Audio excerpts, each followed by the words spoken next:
In this video, we will be finishing out Chapter 14, Accounting for Sales and Cash Receipts. Here are the key terms we'll be looking at: cash receipt, cash sale, cash discount, and sales discount. We're going to analyze when these transactions come in. What do the receipt transactions look like?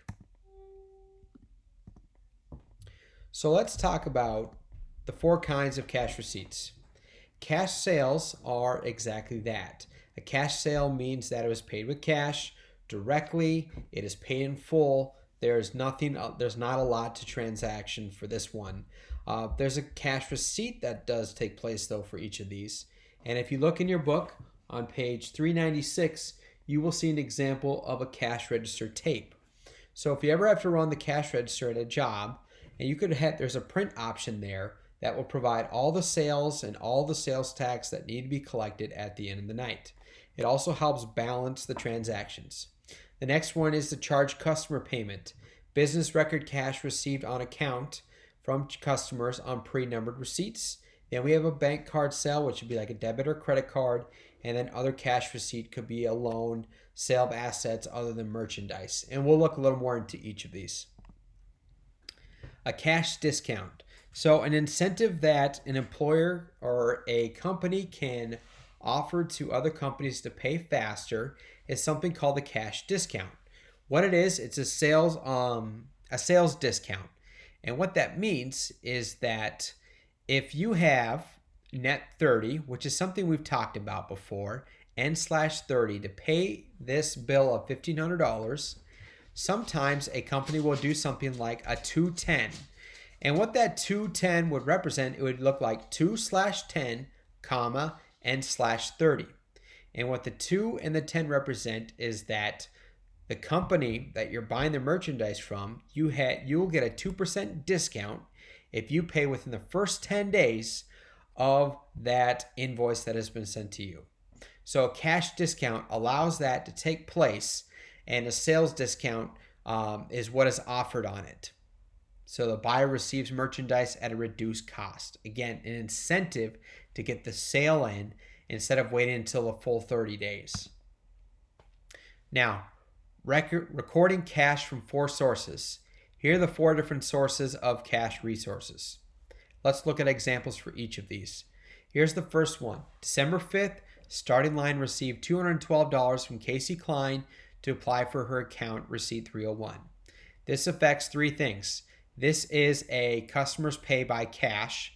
So it's going to go cash directly into the cash and bank.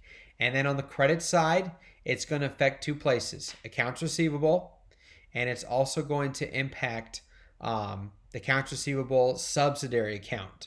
So it is showing that they have been paid up. So again, on the 5th, received $212 from Casey to apply to her account.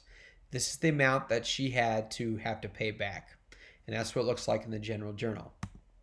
In the next example, we have Starting Line received $1,470 from school, and the school was offered a discount if they paid early.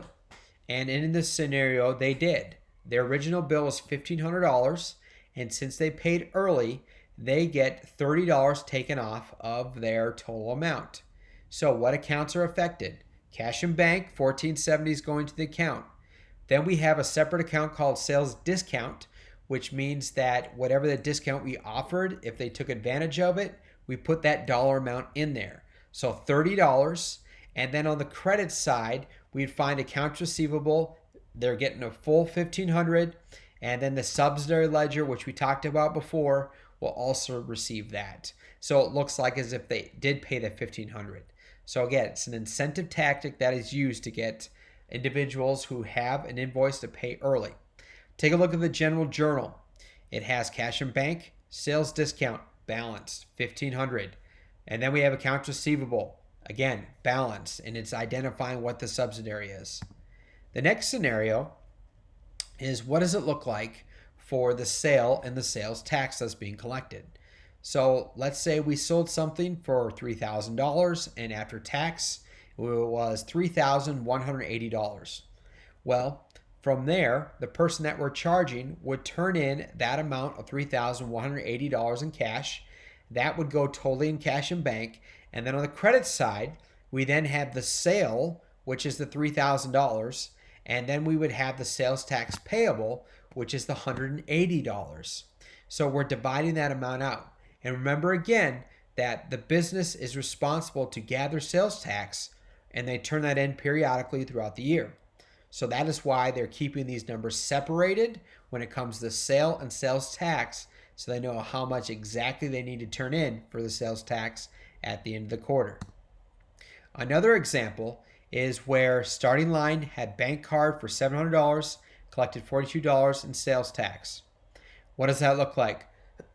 Cash and bank, same thing. In total sales and the sales tax payable, excuse me, our total amount would be in cash and bank, $742. But on the credit side, we put just the sales of $700 into the sales account and the sales tax payable into the credit account. And then the general journal identifies that as well. It identifies the bank card sale, it has the tape that was taken from, and sales tax payable. Another scenario we have here is an office employee had purchased a calculator from the business for $30. And that cash that the employer is the employee is giving the employer, Starting Line, that $30 goes directly into cash and bank. And then we have office equipment, which is what the calculator would be, is deducted $30. And on the credit side, because that equipment is leaving, so you have to keep the cash and bank and the office equipment balanced. You're losing that inventory, you're losing that calculator, so you have to deduct it from the office equipment. Now, we're not going to go through that, but I want to go through this briefly. In some scenarios you might see a 1/20, comma, net 30. What this means again is that this customer is offering a 1% discount if the employee, or let me rephrase that, this merchandising company is offering a 1% discount to the person that made a purchase of $1,800. So if they pay this bill off within the first 20 days of receiving the invoice, they then will get a discount. So the way you calculate this is by looking at the total sales amount and then calculating the discount. We take $1,800 times 1%, which would be $1,800 times 0.01, and we get the $18. So the actual dollar amount that this customer has to pay, since they're paying early, is $1,782. Now, accounts receivable, how much goes in there? $1,800, it would go into credit. Customer subsidiary was also credit. Sales discount, debit or credit. I misread the information here. Debit side, cash and bank, also debit side, keeping it balanced. This is the end of Chapter 14, Section 3, talking about accounting for sales and cash receipts.